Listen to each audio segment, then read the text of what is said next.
Vemos agora a tela de divulgação do evento, onde pode-se ler: Ministério da Cultura e Sesc apresentam Sempre um Papo São Paulo, ano 39.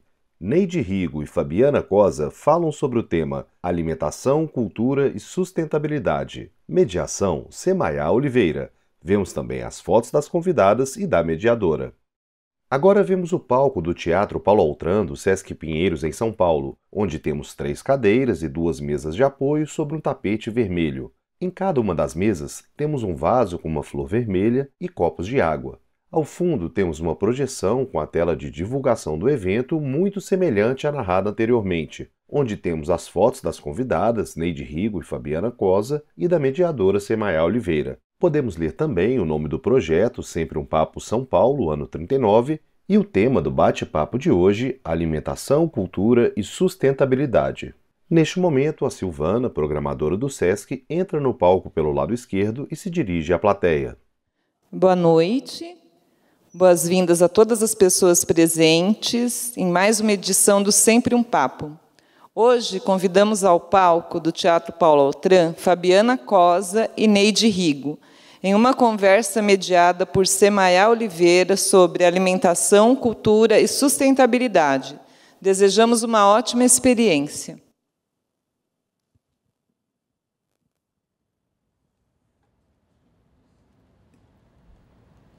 Entram no palco, também pelo lado esquerdo, as convidadas e a mediadora. Se dirigem às cadeiras e sentam-se na seguinte ordem: Neide do lado esquerdo, Semaia na cadeira do centro e Fabiana do lado direito. Olá, pessoal. Muito boa noite. Obrigada por estarem aqui com a gente em mais uma edição do Sempre um Papo, nessa terça-feira ventosa em São Paulo, não é mesmo? Eu vou fazer a apresentação, então, das nossas convidadas para a gente começar a nossa conversa. Aqui, do meu lado esquerdo, nós temos a querida Fabiana Cosa. Cosa. Cantora, professora, pesquisadora e poeta. Em 2023, completou 25 anos de carreira, celebrando 9 álbuns, 3 DVDs, o livro de poemas Álbum Duplo, editado pela Pedra, Papel e Tesoura, e 2 títulos concedidos pelo Prêmio da Música Brasileira. Em 2013, como melhor cantora de samba, e em 2018, melhor álbum em língua estrangeira por Ai Amor. Rumo aos 30 anos de carreira, que ela vai completar em 2026, além da música, sua trajetória artística é marcada por performance e atuação no teatro. Muito bem-vinda. Fabiana é uma mulher negra de 49 anos. E aqui do meu lado direito, a querida Neide Rigo, que é nutricionista de formação e trabalha como profissional autônoma na área de nutrição e gastronomia, com especial interesse em plantas alimentícias não convencionais, as PANCs, e fermentação natural também. Foi colunista semanal da revista Caras e escreveu sobre ingredientes durante 20 anos. Foi também colunista do Caderno Paladar, do jornal O Estado de São Paulo, de 2012 a 2021. É autora dos livros Comida Comum e Mesa Farta no Semiárido. Seja muito Neide Rigo é uma mulher branca de aproximadamente 60 anos. E Semaia Oliveira é uma mulher negra de aproximadamente 36 anos. Bom, boa noite a todas, todos e todes aqui nessa plateia. Esse teatro que eu gosto muito, tive aqui não faz muito tempo. É um prazer poder estar aqui com você, Semaia, e com a Neide, que acompanho o trabalho de vocês já faz um tempo, e da Neide em especial, que eu estava falando com ela ali nos bastidores, acompanho o crescimento do netinho da Neide também, que sabe super de alimentação, que a Neide fez muitas lives e vídeos na internet com ele, que é uma graça. Então, prazer. Fabiana Cosa tem cabelos castanhos escuros, encaracolados e curtos. Obrigada, Fabiana. Bom, é uma alegria muito grande estar aqui com 2 mulheres poderosas que eu admiro. E boa noite a todos e todas. Gostaria de agradecer ao Sesc por essa oportunidade de estar aqui, ao Afonso pelo convite. E espero que a gente possa conversar sobre uns assuntos amenos e outros não tão amenos. E obrigada por vocês estarem aqui hoje. Neide Rigo tem cabelos grisalhos, lisos, na altura dos ombros. Mais um papo nosso, sempre um papo. E o nosso tema hoje é alimentação, cultura e sustentabilidade. E Semaia tem cabelos negros com tranças pequenas, também na altura dos ombros. A alimentação é muito afetiva, né? seja o preparo do alimento, seja a colheita desse alimento. Eu gostaria de saber qual é a memória que mais marca vocês nesse lugar. Eu tenho uma para puxar o bonde, que é da minha avó Gabriela, que já não está com a gente. Ela tinha uma hortinha do lado da casa dela, lá em Presidente Prudente. E aí eu não consigo esquecer, nunca me esqueço da cena dela pegando pela minha mão para a gente colher morangos. E aí, às vezes eu até sonho com essa cena da gente colher os morangos. E aí eu sempre penso assim, nossa, eu deveria fazer uma horta igual a da minha avó, porque eu sempre volto para esse lugar. E da minha avó Geni, que criava galinha, e ela sempre tinha muitas plantas que a gente usava para fazer chá, que a gente usava para comer, para temperar a comida. E essa é uma coisa que eu não tenho mais na minha realidade hoje, mas só de ter essa lembrança eu já me cobro um pouco de voltar para esse lugar de alguma forma, em algum momento. Então, gostaria de ouvi-las também. Quem quer começar? Neide. Neide utiliza no braço direito uma pulseira larga azul com um desenho na cor palha, provavelmente uma arte indígena. É de um mutirão para fazer pamonha, que sempre teve na casa dos meus avós, que moravam na roça, e depois de um tempo, meus pais, quando voltaram para a roça, também voltaram a fazer esse processo de levanta cedo, vai colher o milho, e aí traz o milho, todo mundo ajuda a descascar, separa as palhas, e aí nesse dia tem bolinho, tem curau, e fica o dia inteiro assim, trabalhando o milho, né? E eu achava uma coisa muito bonita, assim. E depois que minha mãe se foi, assim, eu fiz uma vez com as minhas irmãs, mas não é uma coisa... ficou no passado mesmo, assim, essa memória muito bonita, porque era uma coisa muito espontânea, né? Chegava a época do milho, era isso, milho verde, e ainda tinha, junto com o milho, tinha as abóboras, então colhia cambuquira para fazer sopa de milho. Enfim, era uma época uma memória muito bonita, assim, de ver todo mundo junto, trabalhando com um ingrediente, né? Acho que é isso. Quantas pessoas tinham nesse mutirão? Geralmente, quando era dos meus avós, eram as irmãs da minha mãe, sei lá, umas 15 pessoas, talvez. E depois com a minha mãe, com as minhas irmãs, sei lá, 10 pessoas, por aí. Porque é um trabalho árduo, né, de ralar o milho. A gente sempre saía com os dedos tudo sangrando. Um pedaço do dedo ia junto com as pamonhas, né? Porque... Ingrediente especial. Fabiana utiliza óculos de grau de armação grossa e escura. Afetiva com relação ao alimentar a família, o alimento em torno da família, tem muito a ver com a minha avó materna, que era filha de italianos e era a pessoa que cozinhava em casa. Até anos depois, a minha outra avó, minha avó paterna, também veio morar com a gente. Minha avó também cozinhava, mas ela era mineira. Eu fui criada numa família de descendentes de italianos e portugueses e pessoas negras, que a gente não sabe exatamente a ascendência. E a minha avó Amélia, que era a mãe da minha mãe,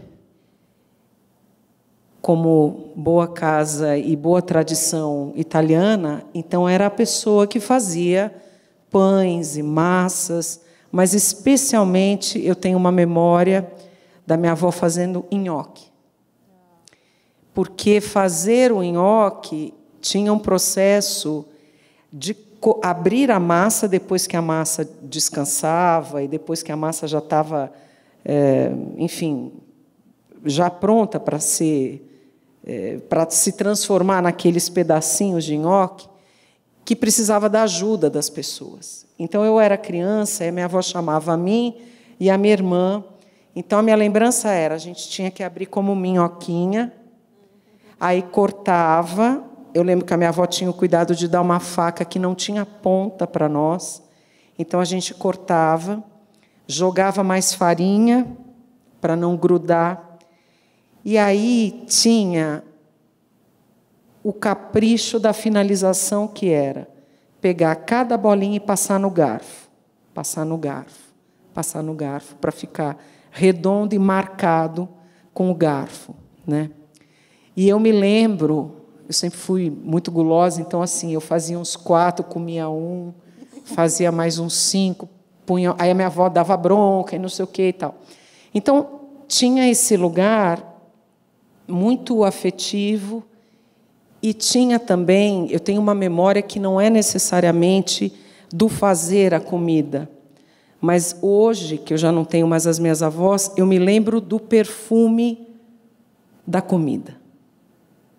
Então, por exemplo, existe uma receita na minha família que só minha mãe sabe fazer. Então, agora como a minha mãe já está com uma certa idade, está rolando uma conversa entre eu, a minha prima, a minha irmã, de que nós precisamos aprender o tal do molho para que isso não se perca, porque é um molho de tomate que se faz desde a época da minha avó e que é um molho que depende da carne ficar extremamente tostada dentro da panela, porque ele é um molho que vai, depois de você fazer, acho que, eu não sei que tipo, não sei se é um patinho, um pedaço de patinho, um pedaço de carne de panela, depois que você frita muito,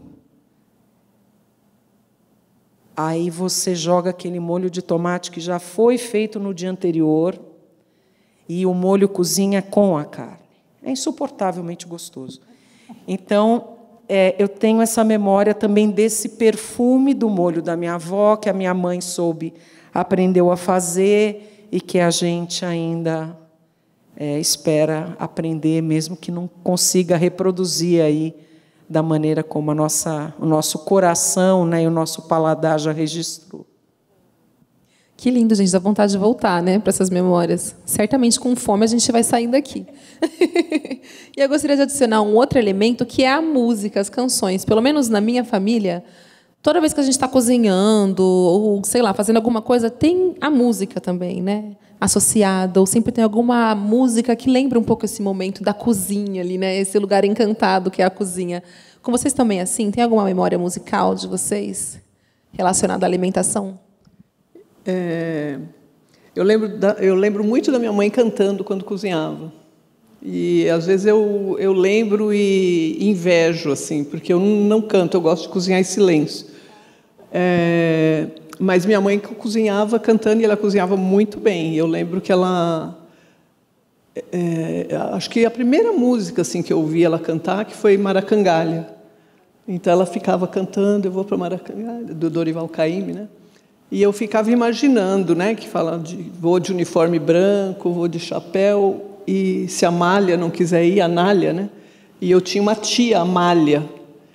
Então, na minha cabeça de criança, eu imaginava a minha mãe falando de roupa branca e chapéu indo para uma praia. Maracangalha não é praia, mas na minha cabeça era uma praia que tinha uma feira, e minha mãe ia... E se a Amália não quisesse ir com ela, que era muito amiga dela, ela ia só. E ela ficava cozinhando e cantando, e eu imaginando. Toda vez que ela cantava, eu imaginava essa cena, assim, né? Ela com sacola, indo para uma feira, com a minha tia Amália. Então, mas ela cantava muito, assim, toda vez que ela...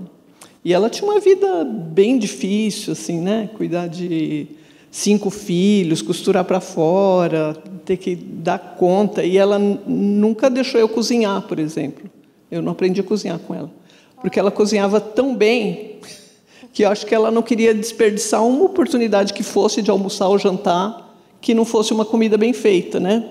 Então, eu ficava assim só na retaguarda, né? Lavava louça, picava coisa, mas cozinhar mesmo era o domínio dela. E ela não fazia nada com pressa, assim, era tudo com muita precisão, muito carinho. Ela não errava o ponto de nada. Podia trazer um ingrediente diferente e dar para ela que ela cozinhava e saía perfeito. Ela fazia até soja. Uma vez apareceu soja na minha casa, não sei como. Acho que meu pai ganhou um pacote de soja, né? Imagina, nos anos 60, 70, quando a soja começou a, né, ganhar uma importância. E eu lembro que ela fez uma sopa de soja que estava maravilhosa. Eu nunca comi soja boa. E só essa que minha mãe fez. E era sempre assim, cantando. Delícia. E você? É engraçado, as minhas avós não cantavam. Não, cozinhando. Eu não tenho essa lembrança. Eu tenho a lembrança do rádio. O rádio ali conversando com elas no quintal, e elas trabalhando, né, fazendo... Eu estou falando já numa época em que as duas moravam com a gente, né? Mas a minha avó Amélia não cozinhava cantando. Eu acho que ela tinha essa coisa que a Neide tem, ficava silenciosa, compenetrada ali. Talvez também porque tinham tantos afazeres e tantas responsabilidades que acho que não dava, não sei se... A minha avó, na verdade, eu fui um pouco criada pela minha avó, né? Eu e a minha irmã, assim, porque minha mãe trabalhava muito, minha mãe professora, meu pai também trabalhava, então eu não tenho essa memória da música. Eu, sim, quando eu cozinho, eu canto, inclusive estudo o repertório dessa forma, sem necessariamente cantar no início, mas eu escuto muita música, muita música. Eu acho que é muito... Na minha família também, a gente sempre começava eu tenho memória dos sábados, que a gente começava fazendo a limpeza de sábado, aí colocava um disco da Marisa Monte, aí quando estava acabando a limpeza, estava subindo o cheiro da comida, e dava uma alegria. Eu falava, está chegando a hora de comer. Então, eu tenho muito essa memória musical. Isso é interessante, né? Porque, eu não sei se você tem irmãos, mas eu tenho uma irmã. A limpeza, no final de semana, eu acho que tinha algumas questões aí com a limpeza. Era uma forma de educar os filhos também, mas era uma forma de dizer assim também, olha, eu estou cansada, eu trabalhei a semana inteira, e vocês vão cuidar da casa. Né? Então, eu lembro que no final de semana a gente ficava na expectativa da sexta-noite de qual seria a divisão do sábado, porque era eu e a minha irmã. Então, quando a gente acordava, minha mãe assim, Fabiana, seu quarto, banheiro, metade do quintal, não sei o quê, Juliana, cozinha, lá. E eu, Semaia, na minha época não era Marisa Monte, né, que eu sou mais velha que você, mas eram os discos da Alcione, da Beth Carvalho, da década de 70. 70 não, 80, né? Mas eu ouvi os de 70. E foi assim que eu aprendi muito a cantar, porque eu escutava, tinha que fazer a faxina, passava que era uma saco para a gente. Não, era vassoura, era rodo, era lavar, era esfregar, era tudo. Então, e a sambar, às vezes as pessoas acham que a gente... nossa, mas você aprendeu a sambar na escola de samba? Não, aprendi a sambar também porque a minha mãe me exigia fazer faxina. Então, eu subia em cima do pano de vassoura e, para terminar rápido o serviço, você ficava sambando, né? Então, era uma forma de enxugar o piso também, né? Então, você puxou, por isso que eu lembrei. Maravilhoso. Bom, gente, passado esse primeiro momento, vamos entrar um pouco mais no nosso tema, que é a alimentação. Já estamos, na verdade, né? Mas aprofundar um pouco mais essa tríade, né, de palavras, que é alimentação, cultura e sustentabilidade. Eu fiquei pensando muito que são 3 universos, né, possíveis a gente dialogar.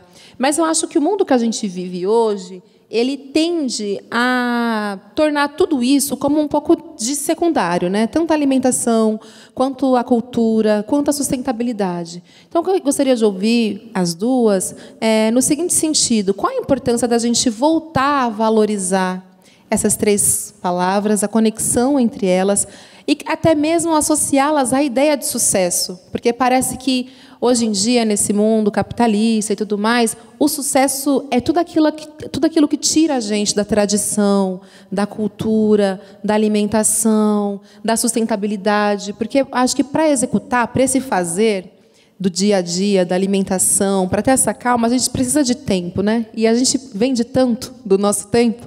Então, qual que é a importância da gente voltar a conquistar esse poder, né? Eu acho que a gente está falando um pouco de poder, né? Os segredos da cozinha, né? As tradições que ficaram lá atrás, porque possivelmente alguém que era o eixo ali já não está mais. Então, qual que é a importância da gente se reconectar com esse poder?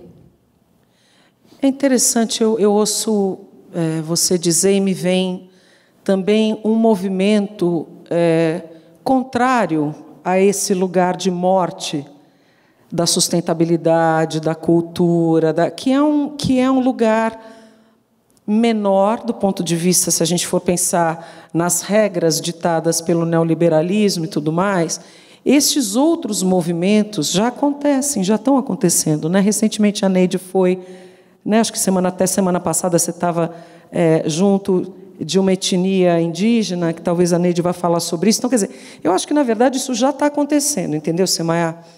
É claro que essas não são as notícias que a gente assiste na grande mídia, né? Mas eu acho que essas pequenas organizações de produtores locais, pequenas feiras de produtos orgânicos, os candomblés, eu posso falar do candomblé, eu sou uma pessoa de candomblé. No candomblé, o alimento, ele não é algo a ser desperdiçado ou não entendido como algo sagrado. Pelo contrário, é o sagrado que você está recebendo ali, né, como alimento, como possibilidade, inclusive, de partilha, né?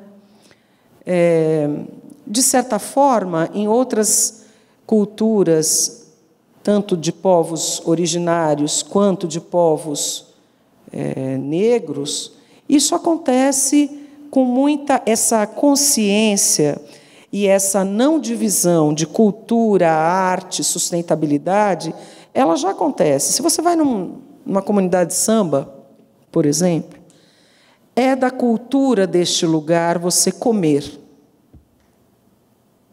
Eu passei uma vida, né? Eu tenho a minha vida toda dedicada ao samba.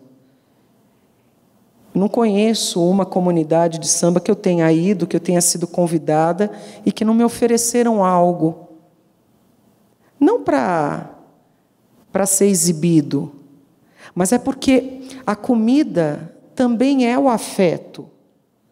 A comida também é uma esperança. A comida também está num lugar de dizer, olha, é simples, mas a gente tem, e aqui tem para todo mundo.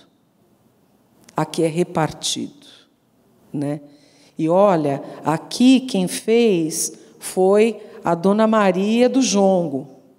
Ou seja, a comida nesses ambientes, ela também tem nome, porque ela tem receita, porque ela tem essa ancestralidade no sentido de algo que começou e foi plantado por alguém, como a gente acabou de contar, você contou da sua avó, a Neide das tias e da mãe, eu estou contando das minhas avós, e esse processo de continuidade, essa preocupação de dar continuidade, é o próprio movimento de se manter as coisas vivas, né? Esse é o grande movimento da cultura. A cultura é movimento todo o tempo, né? Não é nada estanque, não é algo que aconteceu lá atrás. Da mesma maneira que essa ideia de ancestralidade, ela não é uma ideia que fica reduzida a um tempo pretérito. Mas ela é um tempo caminhante, ela é um tempo cíclico, né? Então, eu estou fazendo... A Neide, quando ensina o Raul, o neto, ela já está fazendo um movimento dessa cultura, desse caldo, para o futuro, né? Então, eu acho, sim, difícil nesses tempos onde a gente tem o tempo cronológico, né, ditando o tempo todo, restringindo o nosso trânsito, restringindo o nosso desejo, porque essa vida restringe os desejos, né? Essa é uma vida que propõe esse sistema, esse sistema capitalista, selvagem, super selvagem, neoliberal que a gente está vivendo, é um esquema de morte mesmo, né? Não estou falando só da morte física, mas a morte simbólica, a morte dos nossos sonhos, né? Você tem que produzir. E aí, como é que é comer nesse negócio todo? Né? Eu posso, talvez, não quero me alongar tanto, mas eu, por exemplo, ontem, eu tive uma consulta com um nutricionista e o menino ficou olhando para mim, assim, falando, mas, tipo, como é que eu crio um cardápio para uma pessoa que nunca está no mesmo lugar? Porque o trabalho também me exige não estar no mesmo lugar. Eu não tenho tempo para cozinhar, às vezes, na minha casa. E fazer tudo isso que a gente está dizendo, a gente está falando de um tempo em que o relógio parecia diferente, porque as exigências da época em que minha avó viveu, a mãe da Neide, a sua avó, eram outras exigências, né? A gente não tinha essa quantidade de fast food, né? A gente não tinha essa quantidade de embutidos, né? Eu gosto quando eu vejo essas pesquisas científicas que vão da nutrição, que vão descobrindo assim: ovo é maravilhoso, pode comer 3, 4 por dia. Quando eu era adolescente, não podia, porque falava que aquilo ia dar um problema no seu colesterol, não sei. Hoje pode.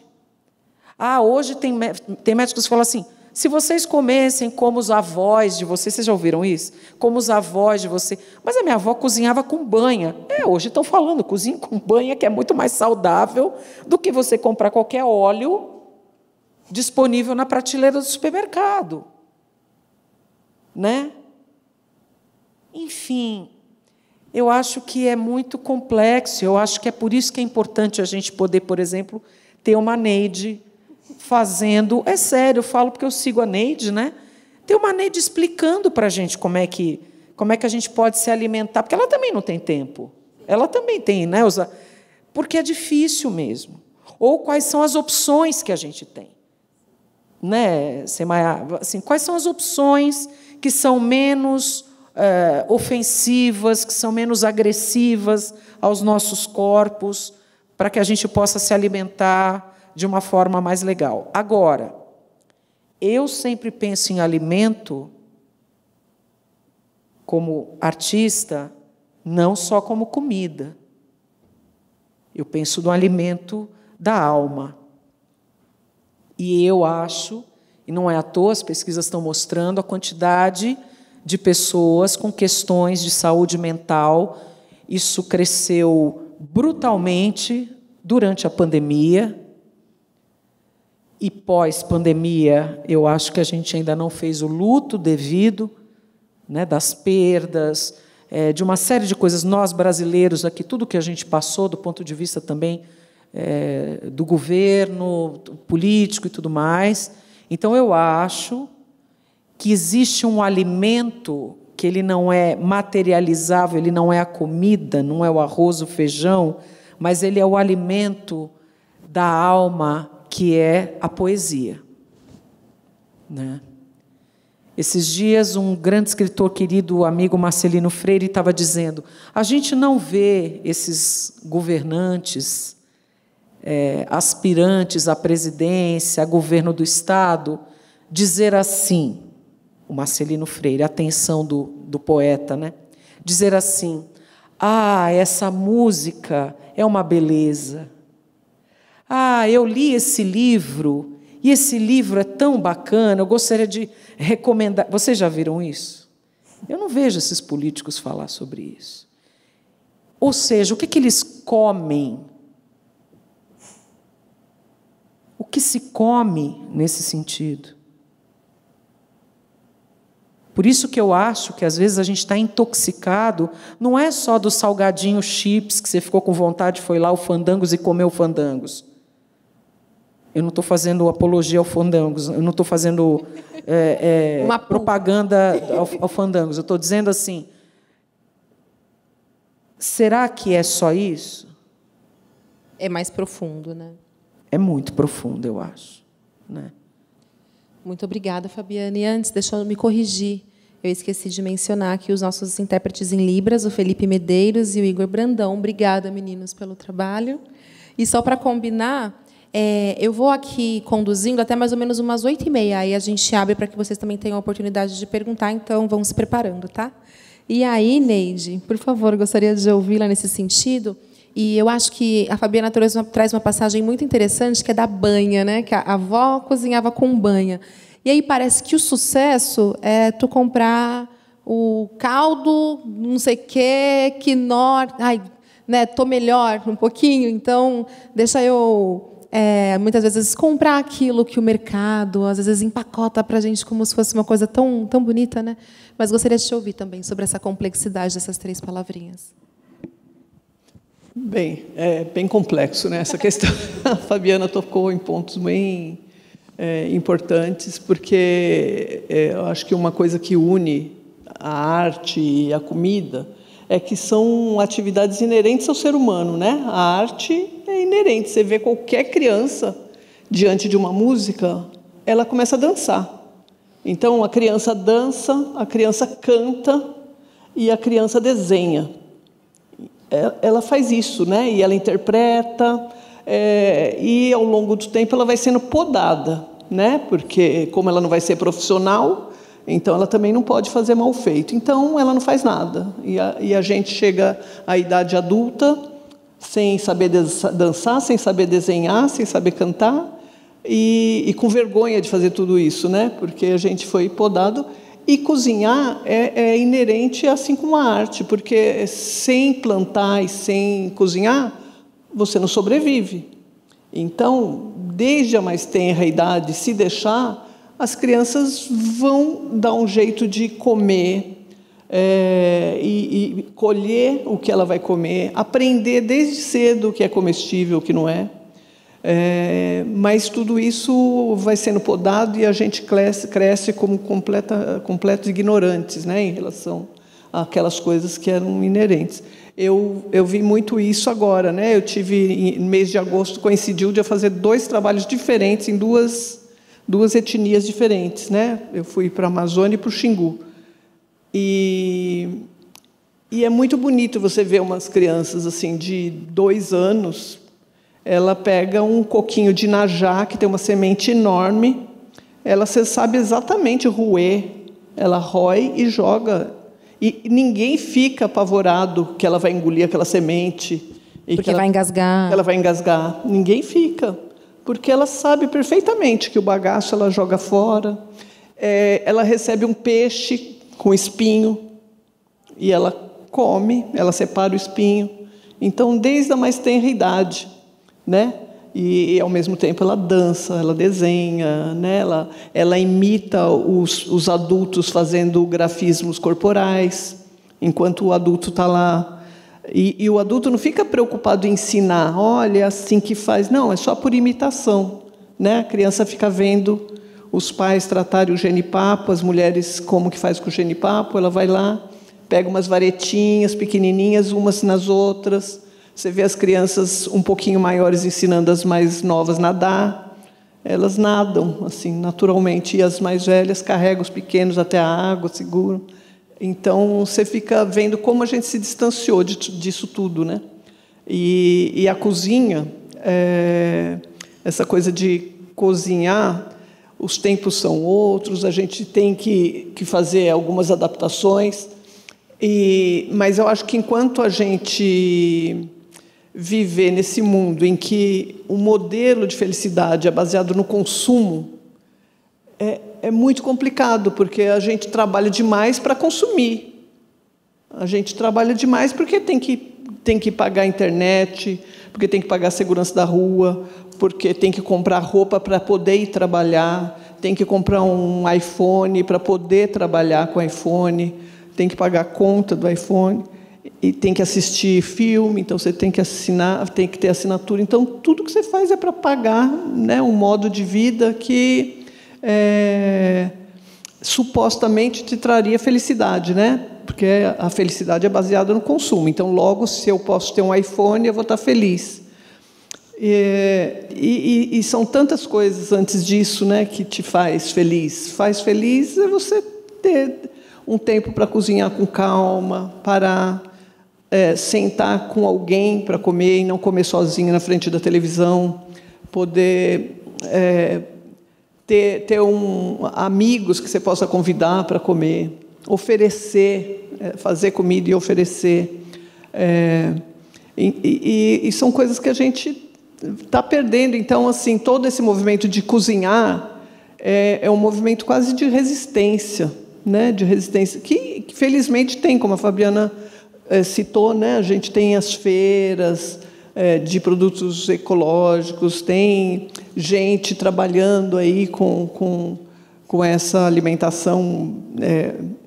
Eu não gosto de falar muito comida de verdade, porque dá a impressão que quem não pode e vai comer uma salsicha, você está falando que ela não está comendo, né? De fato, a gente tem os ultraprocessados que não são bons para a nossa saúde nem para o planeta, mas às vezes é a única coisa que a pessoa tem acesso, né? Tem a questão do acesso. Então, você colocar essa pessoa também nesse lugar, né, de que, olha, eu estou comendo lixo, né? Eu acho que também não é por aí, mas a gente tem formas, né, de a gente melhorar a alimentação no dia a dia, mesmo com pouco tempo, assim. Eu acho que até umas alternativas mais tecnológicas ajudam a gente nesse processo, né, de facilitar a vida. Então, eu, por exemplo, faço questão de cozinhar, assim, cozinho todo dia, raramente como fora, porque eu como com o Marcos, que está aqui, então a gente faz questão de almoçar junto, jantar junto, tomar café da manhã junto, e daí tem o netinho quando vem também, é uma alegria. Então, essa coisa da comida é mais que nutrição, né? Você tem esse afeto da comida, mas hoje em dia está muito difícil também. Você entra num dilema dessa coisa de alimentação saudável. O que é saudável, né? Você fala da banha. Eu uso banha. Eu compro toucinho, pico, faço banha, uso banha, porque eu uso pouca gordura. Então, uso pouca gordura e eu quero fazer meu arroz com banha, eu vou fazer com banha. Eu prefiro usar banha do que usar óleo de soja. E fica delicioso. Fica delicioso. Mas tudo é uma questão de equilíbrio. Porque quando você pensa em alimentos como óleo de soja, quando você passa pela Amazônia e vê aquelas plantações de soja, fala, gente, a gente precisa diminuir o consumo de certos alimentos, sabe? Quando pensa em sustentabilidade, né? A gente tem que aliar esse consumo pensando nisso, né? Nessa sustentabilidade, né? Nessas mudanças climáticas que vão exigir mudanças também na forma de produzir alimentos.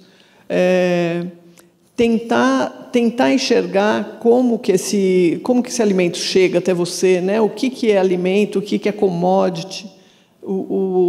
Quando você vai numa feira do MST, então acho que quando você vai numa feira do MST, né, da Reforma Agrária, a feira que teve recentemente, sempre tem, todo ano tem, no Parque da Água Branca, e você vê o que é comida. O que é comida está ali. Está ali, não está no supermercado embalado em saco plástico. Aquela comida é cará, inhame, banana, mandioca, batata doce, arroz produzido de uma forma ecológica, vários tipos de feijão. Você fala, isso é comida, né? Isso é comida. Você não vê ninguém falando nenhuma monocultura de cará, por exemplo, né? Você não vê monocultura de cará. E cará é comida. Quem produz comida? São as pessoas que são os pequenos produtores, são os assentados da reforma agrária. Então, tem que ter reforma agrária para que todo mundo tenha acesso a alimento. Porque, enquanto não tiver isso, as pessoas vão ter acesso a salsicha, nuggets, a essas coisas que tem no supermercado, né? Porque não tem acesso à comida de verdade.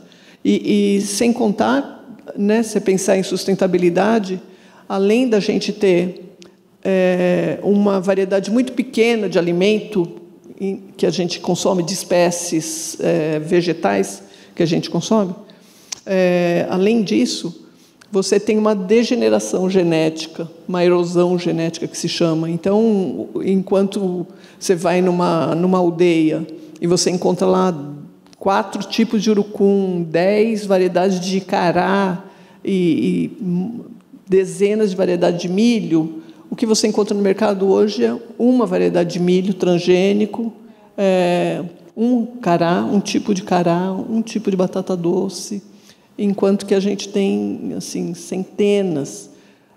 Então, acho que o caminho é ter variedade, e nisso as punk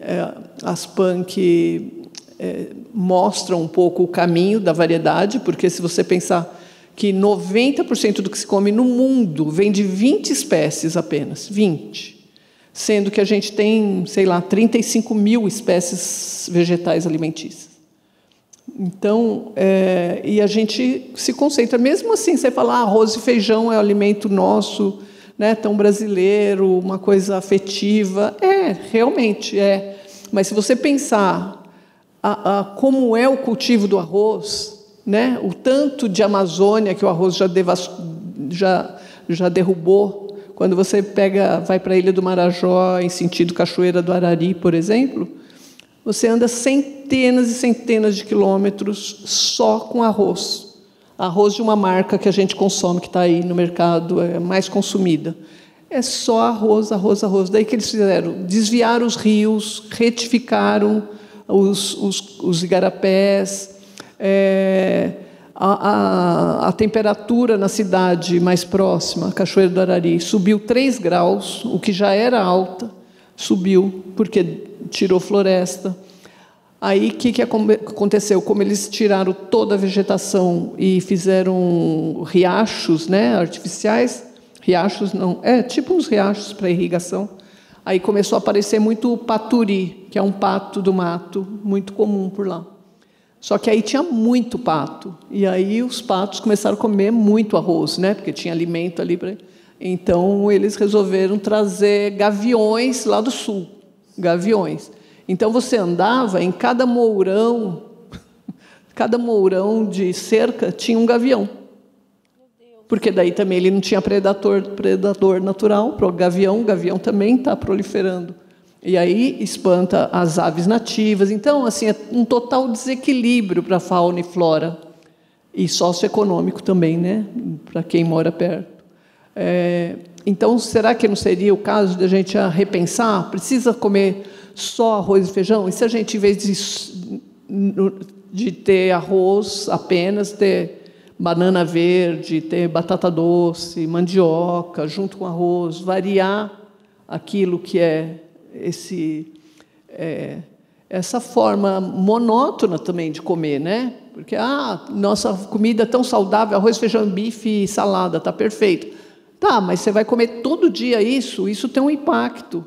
E a salada também ela é limitada, né? A gente já está condicionado. Vai na feira, tem o brócolis, a cenoura, a beterraba. A gente, enfim, não tem muita variedade. Então, assim, se a gente puder incluir mais variedade na nossa alimentação, você diminui o impacto que essa alimentação tem no meio ambiente, né? De fazer uma comida de forma mais sustentável. Sim.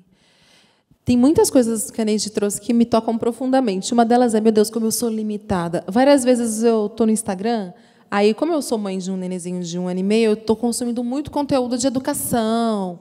Então, muitas pessoas estão compartilhando conteúdos de culturas que são orientais. Nossas crianças lá são disciplinadas e, com 2 anos, elas já fazem... Aí, contando das crianças dos povos originários, eu pensei, caraca, eu sou muito limitada mesmo. Nunca pensei na beleza da autonomia, né? Porque a alimentação também tem a ver com a autonomia, né? De você conseguir ir lá e o quão é importante as crianças terem autonomia.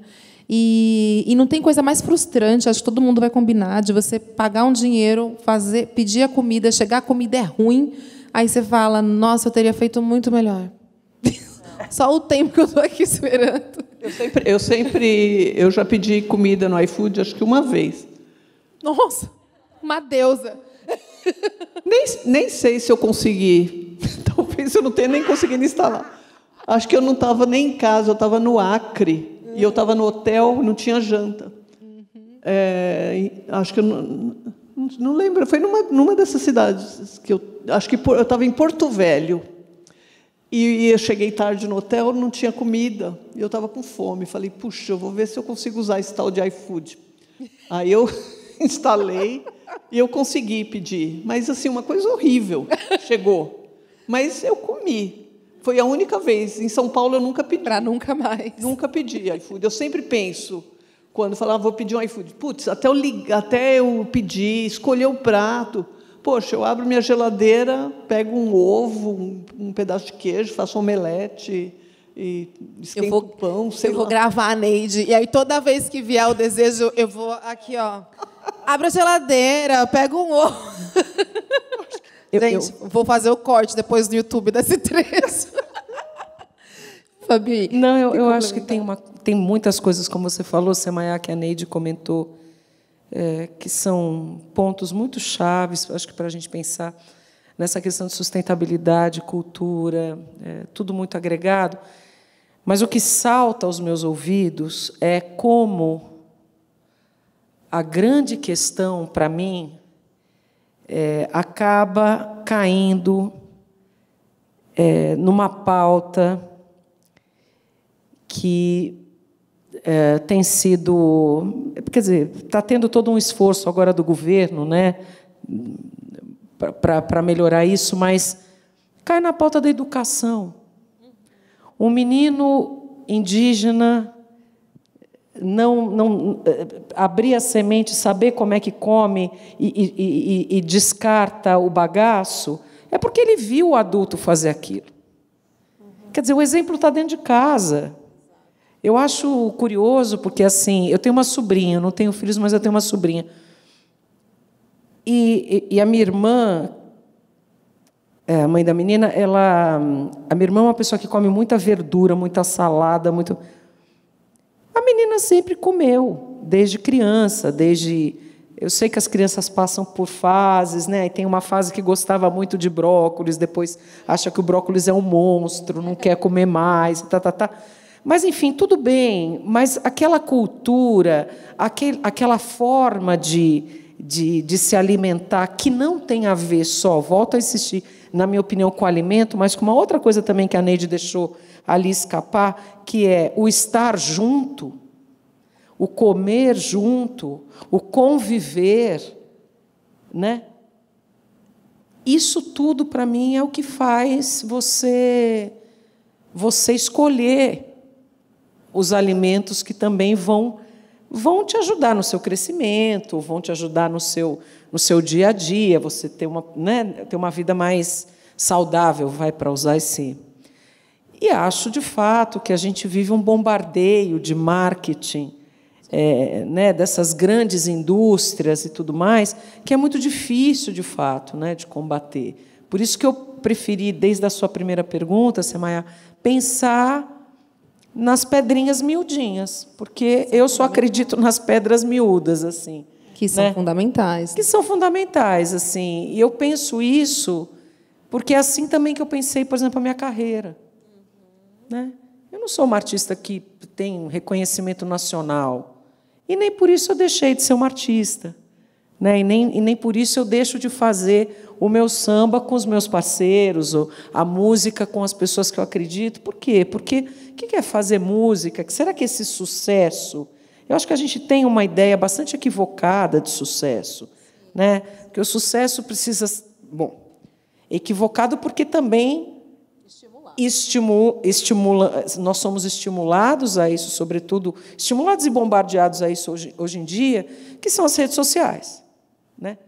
Tem muita gente anônima que se tornou muito famosa por conta de rede social, não necessariamente por aquilo que se plantou, por aquilo que essa pessoa plantou, mas por uma visualidade que a rede social dá através de engajamentos, de você ter uma certa regularidade de postagens, de você também fazer uma escolha por temas mais odiosos. A gente sabe, as pesquisas mostram que temas que geram ódio são temas que viralizam com mais facilidade do que temas que propõem amor, compaixão, amizade, enfim, tudo isso, esses valores que a gente está falando aqui.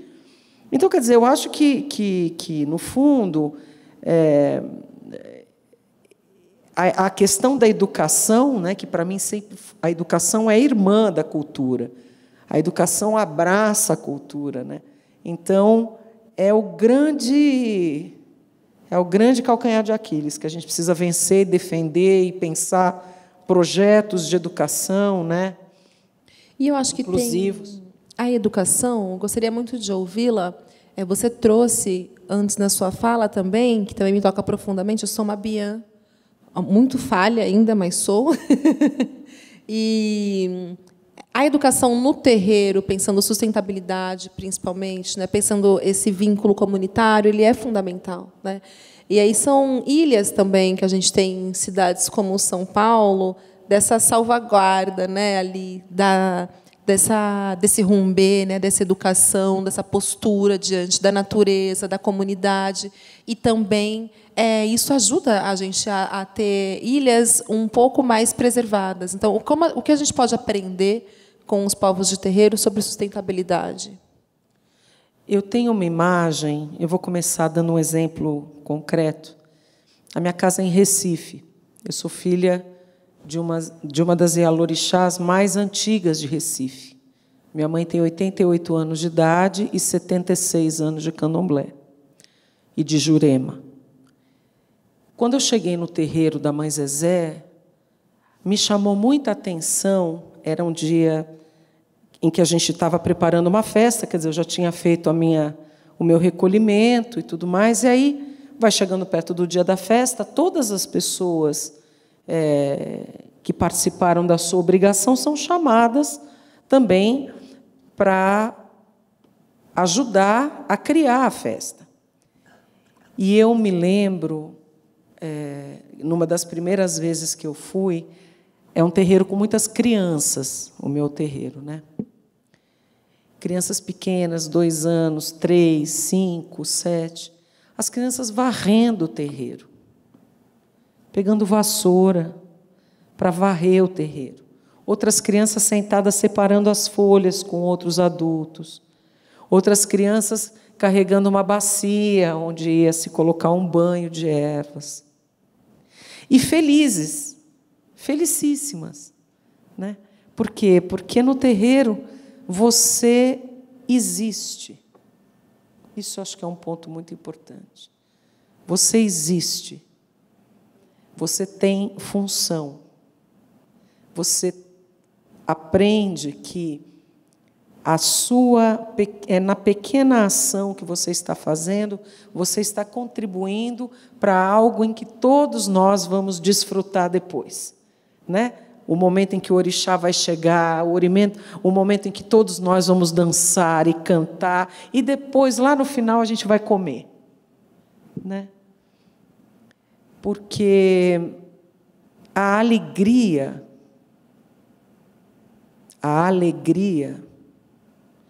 que o Muniz Sodré, antropólogo, vai desenvolver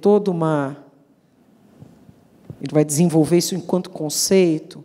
A alegria também é um lugar de ética. Se tem uma coisa dentro de terreiro, é alegria. Porque a alegria é fogo. A alegria é o fogo do coração, né? Uma pessoa que não tem alegria é uma pessoa que se apaga um pouco, né?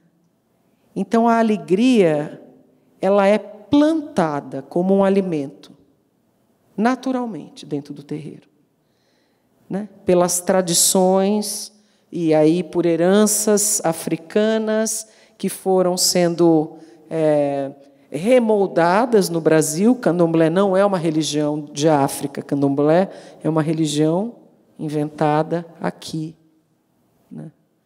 Então, eu acho que quando você tem alegria, você tem também um alimento muito potente para a gente transformar a vida. Se eu trouxer isso para o cotidiano, eu, por exemplo, se eu estou alegre, eu faço uma feijoada para 100 pessoas, assim, tranquilamente. Quando eu estou alegre, motivada, mas pode chegar gente em casa que vai ter o que comer. Tem uma outra questão também que eu acho que tem a ver com o terreiro, mas tem a ver com uma fala da Neide e que eu fiquei pensando. Quando a minha avó faleceu, a mãe da minha mãe, a minha mãe não queria cozinhar. A minha mãe não cozinhava porque a chefe era minha avó, vamos dizer assim. E quando a minha avó faleceu, a minha mãe não quis cozinhar. Quando nós saímos, daí ela, depois de um tempo, ela fez o luto, ela começou a cozinhar.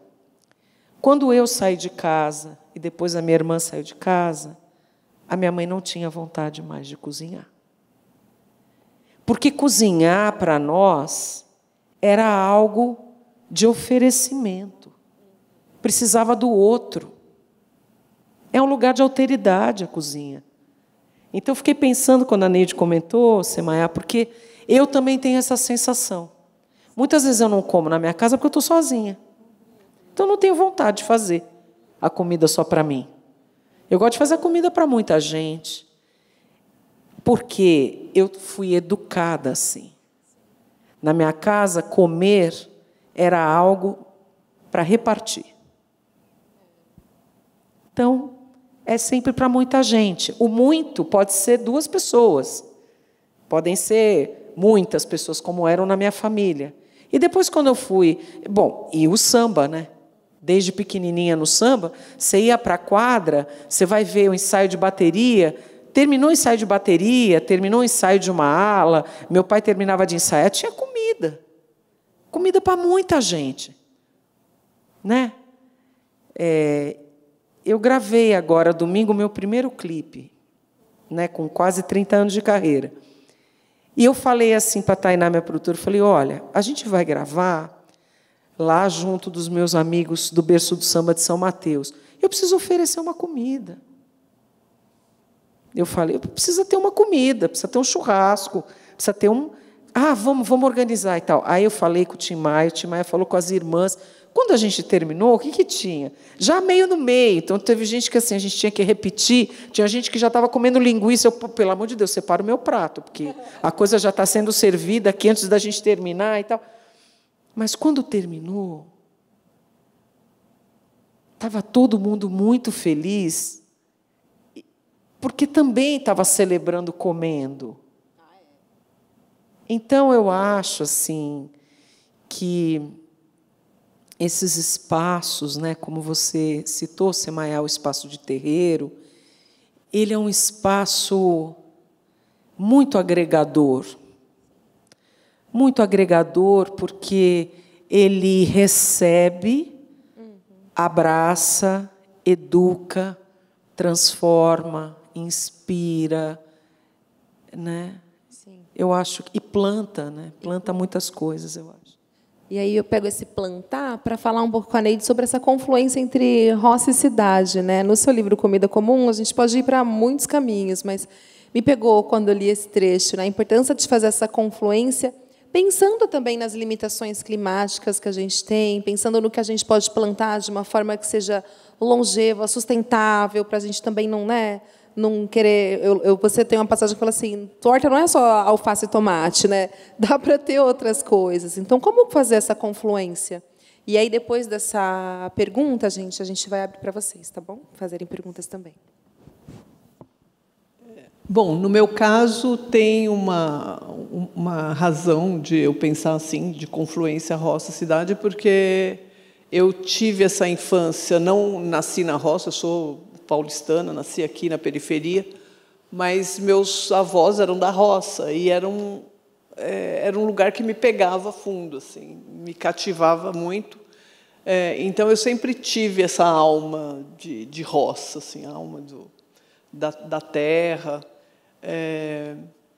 E durante toda a minha vida, talvez durante um espaço pequeno de adolescência, né, onde você está preocupado com outras coisas, que eu não pensei nisso, mas assim, de criança, eu sempre tive essa coisa de olhar para o que está plantado, né? Eu chegava na roça, eu queria ver o que tinha nos carreadores de feijão, de milho, o que estava nascendo, perguntava para o meu pai, para os meus avós, das ervas. Enfim, eu sempre tive esse interesse. Mas só passava as férias lá. E na cidade, eu sempre precisei de ter uma terra para plantar, porque essa coisa da roça era muito forte em mim.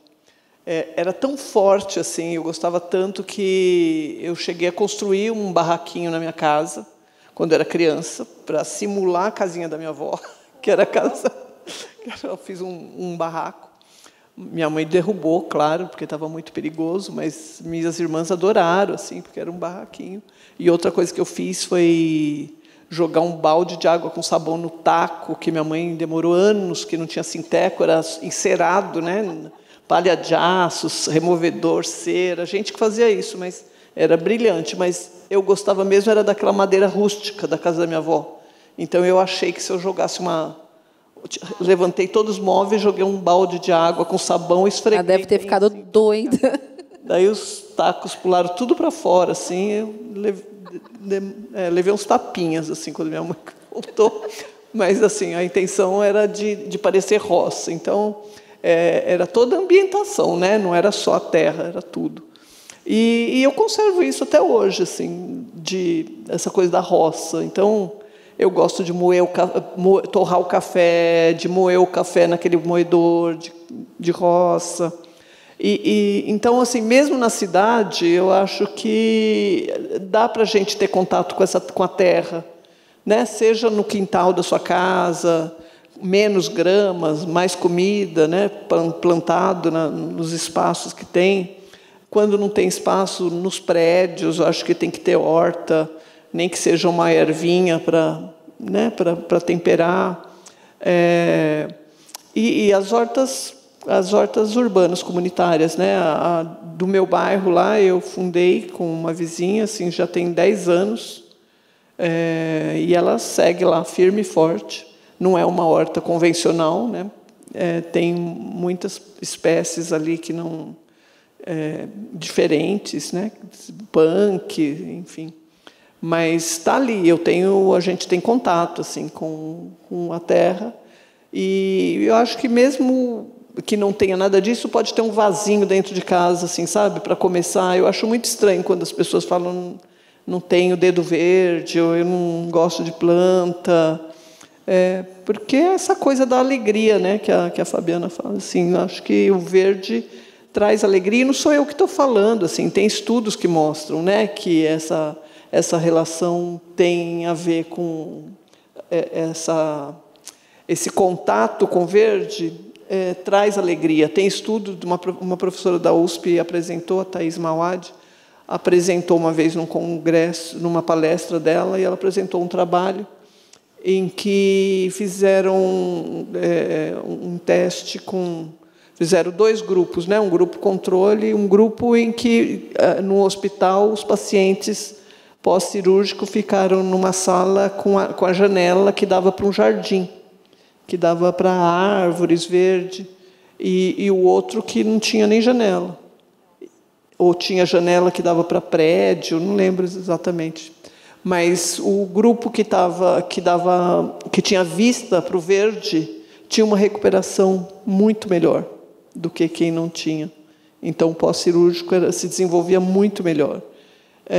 E eu acho que isso faz muito sentido. Tanto que no Japão tem banho de floresta, né? Hoje já se fala em transtorno de déficit de natureza. Então, criança que tem transtorno de déficit de natureza, ela tem hiperatividade, pode sofrer déficit de atenção, um monte de patologias assim associadas a esse déficit. E que, se ela tiver 10 minutos, que seja, numa praça, esses sintomas já diminuem. Isso também já foi feito estudos, né, relacionados a isso. Então,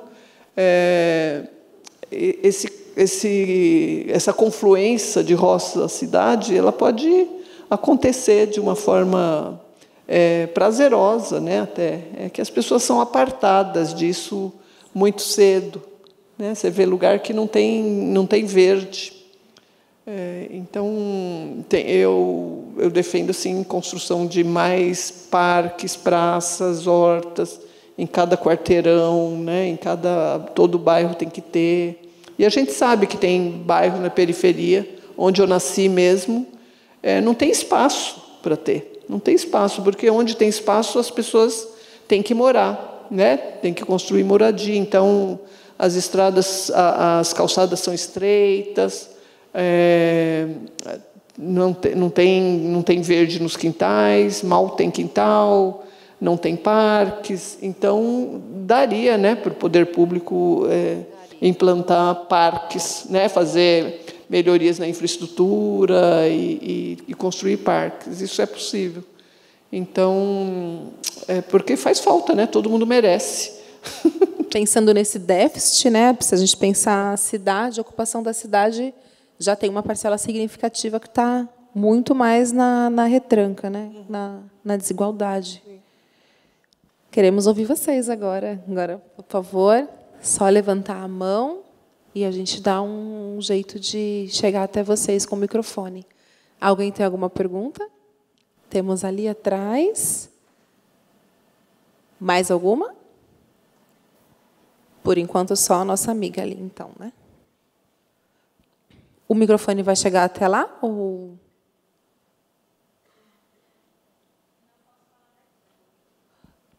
Acho que está chegando ali, ó. Está chegando ali atrás. Obrigada, viu?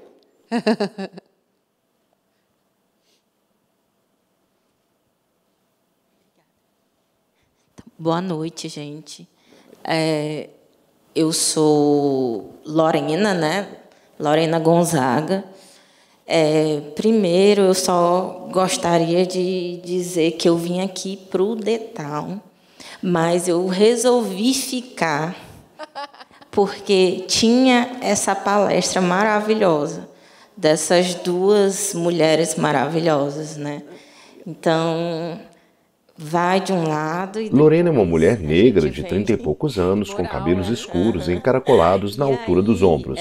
Eu sou professora, né? Eu sou professora de gastronomia do Instituto Federal do Ceará, mas eu sou do Piauí, sou de Teresina, né? E meu primeiro contato com punks, quando eu entrei na faculdade mesmo de gastronomia, isso há quase...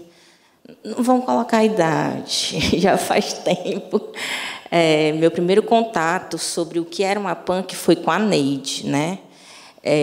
Que eu fui ouvir falar, e aí, quando eu fui pesquisar, a primeira autoridade sobre isso que o Google, né, me deu até foi Neide. E, desde então, eu sou completamente apaixonada por essa mulher. Obrigada. Então,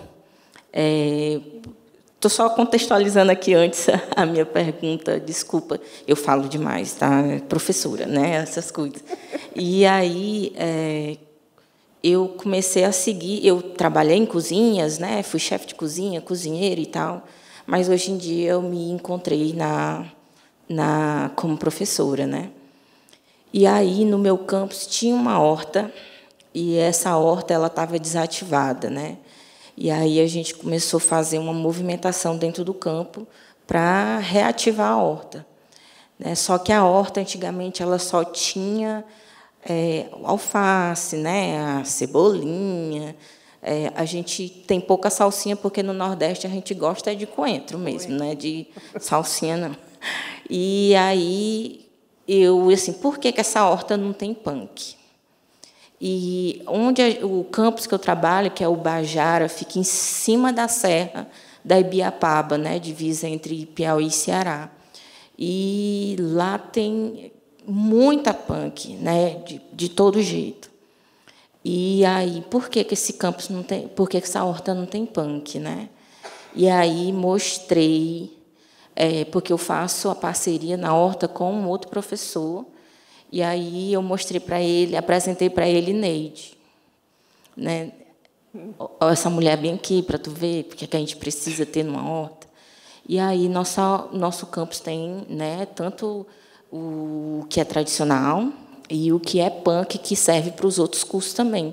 Como lá tem um curso de agroindústria, química, então serve para esses cursos. E aí, minha pergunta para a Neide é com relação a isso, né? Neide, você, né, como essa mulher assim que mostra a questão da punk, que eu acho que ainda não é tão divulgada, né? Porque basicamente a gente tem em qualquer esquina e serve para alimentar e de todas as formas. O que é que como você acha que deveria ser feito em relação à divulgação com as punks, né? Dentro da questão da punk? Porque não é vista, como você mesmo colocou, que é só o alface, a cebolinha e tudo. E as punks ficam aonde nisso? Essa é a minha pergunta para a Neide. E agora, só para finalizar, minha pergunta para a Fabiana, né, que ela foi completa. Então, além a minha questão com a sustentabilidade, eu tenho a questão da pesquisa com o terreiro, né? Eu sempre estudei em escola para pessoas brancas, então eu não me via como uma pessoa negra, né? Eu me descobri negra adolescente, né? E desde então eu tento me conectar com essa ancestralidade. E aí, quando eu fui para o campus, lá onde eu trabalho agora, tem muita comunidade de terreiro. E aí eu passei a, né, pesquisar e tudo. E tem realmente, como a Fabiana colocou, né, pessoal, essa questão do alimento. E aí, Fabiana, eu queria saber de ti, com relação à própria ancestralidade, né, o alimento, como é que tu vê, né, essa questão do comer, do alimentar, né, com a religiosidade, né, com essa nossa religiosidade negra, né, porque a gente sabe que todo, digamos assim, festejo dentro da Igreja Católica, a gente tem as festinhas, barraquinhas com comidas e tudo, mas muitas pessoas não conhecem a realidade do terreiro. E aí no campo do sagrado, né? Exatamente. Então, eu queria, Fabiana, de ti, como é que tu vê essa questão do alimento, né, dentro da religiosidade. Obrigada, querida. Foi aí as duas. Arrasou. Neide. Bom, Lorena, é um prazer ouvir você falar e saber um pouquinho da sua trajetória e dessa horta punk. Em relação à divulgação, é uma coisa que, não sei se todo mundo está familiarizado com esse termo e conhece, punk. Alguém não sabe o que é, eu explico tranquilamente. Punk é uma sigla para plantas alimentícias não convencionais. Quem criou essa sigla foi o Valdeli Knupp, é um biólogo, e quem deu o nome mesmo foi a Irani Artesh, que é uma nutricionista, mas o Valdeli Knupp, que estudava, era a tese de doutorado dele, que foram as plantas alimentícias no espaço urbano de Porto Alegre. E aí, para não ficar repetindo sempre plantas alimentícias que não são tão conhecidas, ficou punk, tá? Então, mas são plantas. Ele lançou um livro em 2014 chamado Punk. Eu falo que é a Bíblia das punk, porque ele colocou ali junto com o Harry Lorenzi, que tem uma editora, Plantarum. Ele fez um livro e colocou 300 e tantas plantas ali, que são comestíveis, mas que não estão facilmente nos mercados, né? A não ser em algumas comunidades tradicionais, alguns mercados pequenos, algumas cidades específicas, mas assim, as espécies que ele colocou ali não estão no mercado. Basicamente é isso. Por isso que é não convencionais, né? Mas você nem assim, é um termo extra botânico. Então, se uma coisa você não precisa saber, é punk, não é punk, é saber se é comestível ou não é. O importante é que esteja nos pratos, né? Mas atualmente muita gente já vem estudando, vem divulgando, né? Tem o congresso anual da Embrapa, que é Hortipunk, que reúne muitos pesquisadores, muitas escolas estão adotando.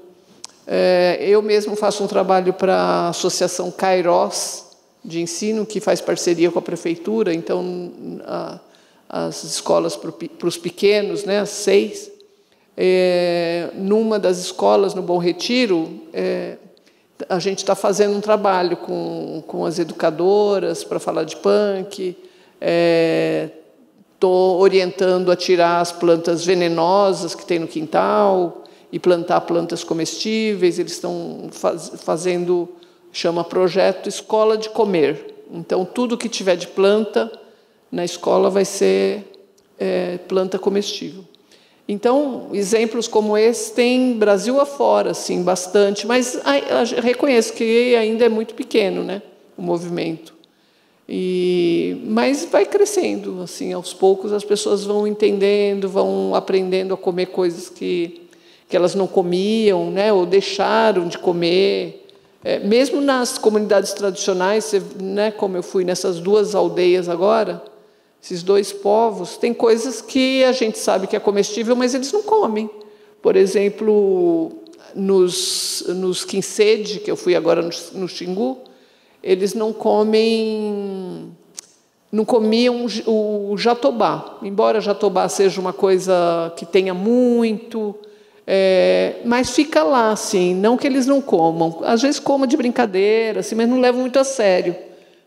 E a gente fez umas coisas lá com jatobá, eles ficaram super felizes, assim, coisas que eles mesmos já faziam, mas não faziam mais, sabe?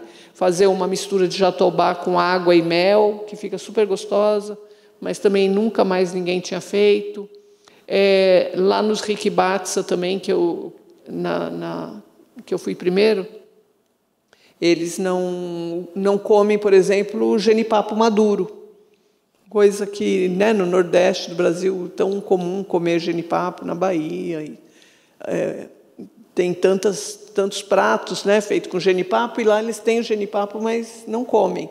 E essas espécies estão todas agrupadas como punk, né, como plantas não convencionais, porque, de fato, até nas comunidades tradicionais estão deixando de consumir. Então, voltar a consumir, mostrar, olha, é uma alternativa, né, para se comer. Ainda mais agora, por exemplo, que a mandioca está ameaçada, né, com essa virose que está vindo aí, vassoura da bruxa, e que pode colocar em risco a alimentação desses povos originários, né, que dependem da mandioca. Então, quanto mais alternativa de espécies comestíveis a gente souber e puder divulgar, é melhor, né?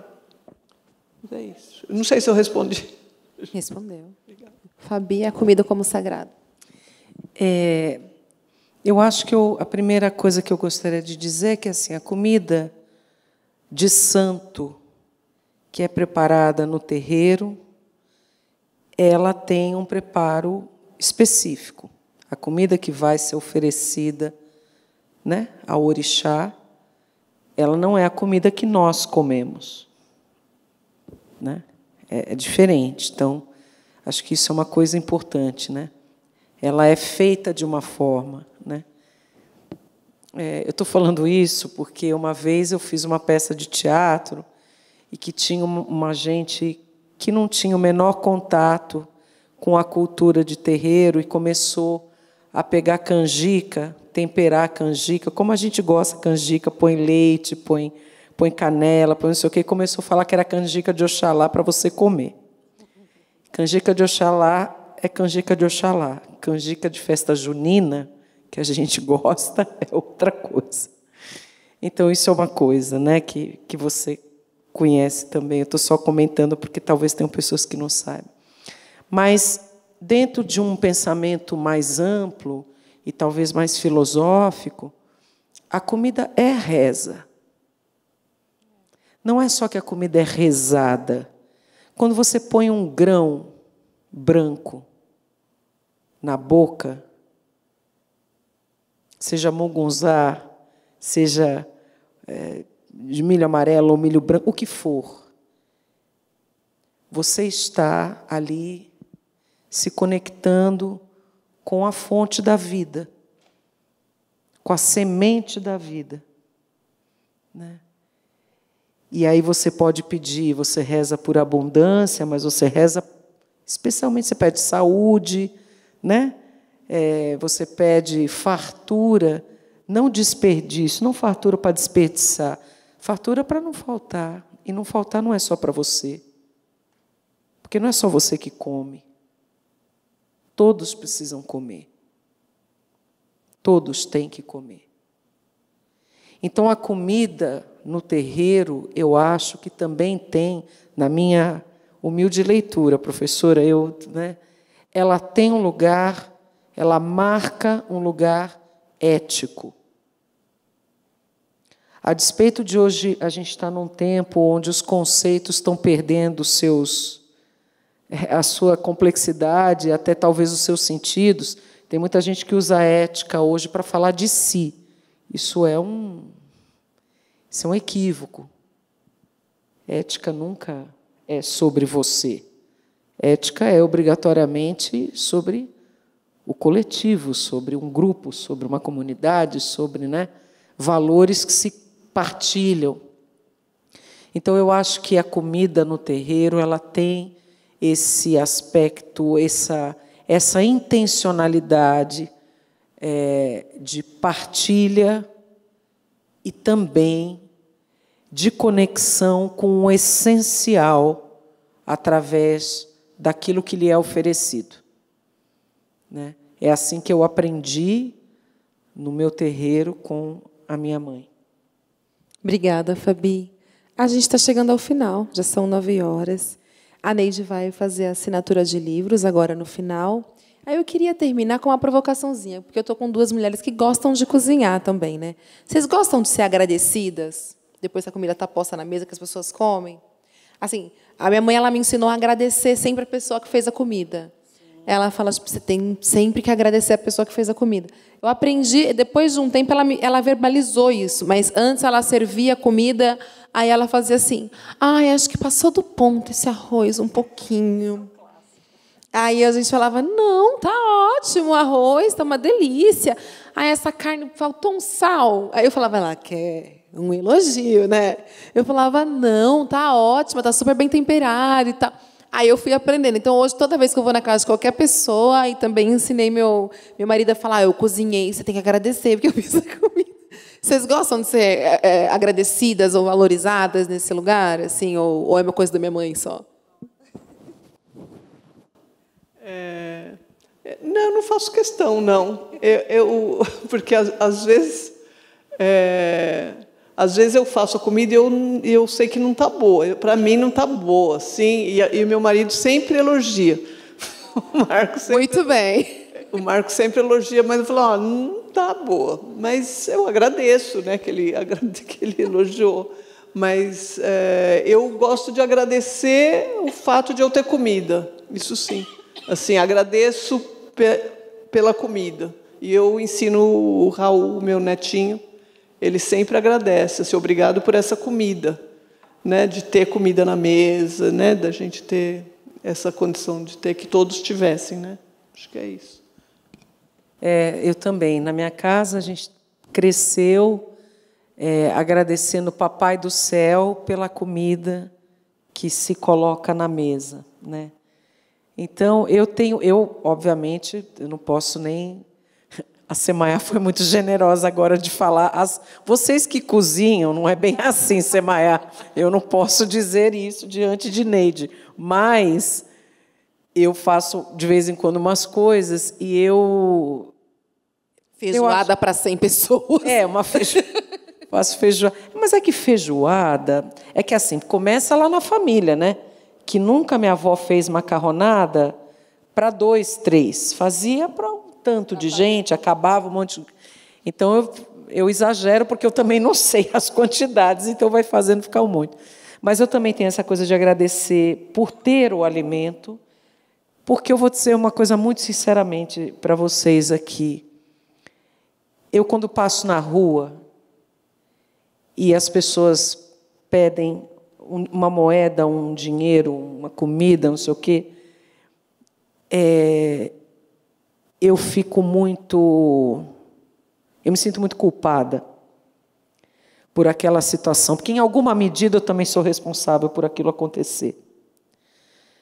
E eu sempre, isso ninguém me ensinou, mas eu não sei se não me ensinaram, talvez o fato de eu ter, durante tanto tempo, desde criança, esses valores coletivos e sempre foram muito fortes, porque eu venho de uma família também de gente pobre. Então, e não ter o que comer é absolutamente inadmissível. É um lugar de miserabilidade humana, de falta de decência, que não é aceitável. Não é aceitável. A pessoa não tem o que comer, isso não pode acontecer, né? Então, eu sempre agradeço. Agradeço antes, agradeço por ter feito, reconheço quando a comida não ficou boa e eu estou oferecendo às pessoas, mas eu acho que, mesmo assim, as pessoas têm que agradecer por aquele prato de comida que elas estão tendo, a oportunidade de comer, sabe? Eu acho. E aí, nesse sentido, sim, elas não precisam agradecer a mim, mas elas têm que agradecer o fato de, naquela casa, elas estarem comendo. Porque tem milhares de pessoas que não estão, né? Obrigada pelos ensinamentos. Foi uma ótima noite, espero que vocês também tenham gostado.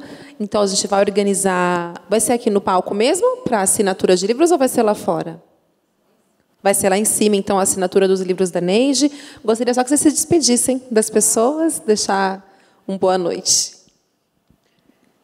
Quer começar? Bom, obrigada. Acho que um número pequeno de pessoas aqui, mas eu fiquei muito feliz de ver cada um de vocês aqui. E agradecer também a Drica, produtora, que não está aqui hoje, ao Marcelino Freire, que me fez o convite, e a você, que mediou tão bem aqui nossa conversa, o fato de estar aqui com a Fabiana. Fico muito feliz, viu, Fabiana, de dividir um palco com você, é muita honra. Obrigada. Também agradeço Semayá pela mediação generosa. Neide também, sou sua fã, sempre fui. Eu escrevia fechado no Instagram: Neide, eu preciso fazer curso com você, eu preciso te encontrar de algum jeito.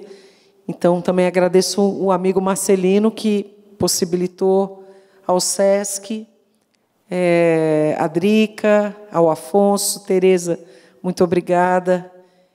E eu espero que a gente possa sair daqui alimentados, não só de tudo que foi falado, mas também de pensar o alimento para a alma da gente, né?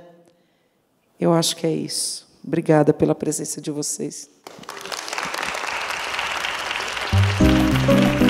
Bora comer. Agora vemos uma sequência rápida de imagens, um totem digital com a divulgação do evento, o livro Comida Comum, de Neide Rigo, uma pessoa comprando o livro, Neide Rigo autografa um livro, pessoas aguardam na fila para terem seus livros autografados, Neide Rigo novamente autografando um livro e conversando e rindo com duas mulheres. Fabiana Cosa posa para uma foto entre duas mulheres, a imagem congela e desaparece lentamente para a tela preta.